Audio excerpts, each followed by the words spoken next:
How to clear app case without deleting data.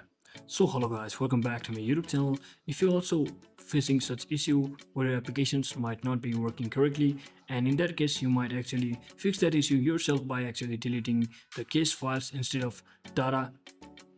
So to do that, just head over to your device's settings. So once you're inside your settings, simply scroll down until you see the option that is apps. So select it. So from over here, basically choose the application which might not be working correctly. So in this example, I'll simply use this example of calculator. So let's say this is not working correctly. I'll simply head over to the particular application itself and simply open the storage option by scrolling down. So once you locate the storage option, you can see there is a clear case and clear data option below.